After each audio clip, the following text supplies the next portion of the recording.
Good morning guys. Andito nga pala tayo sa Ostrava.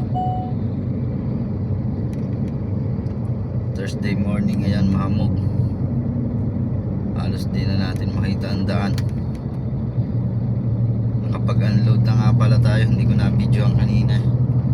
Yung pa yung karga natin nung Tuesday na hindi na unload. Ngayon lang natin na unload. Pabalik na tayo sa garahe. Malalaman natin kung tayo pababiyahin pa ng malayo o dito lang. An update lang guys.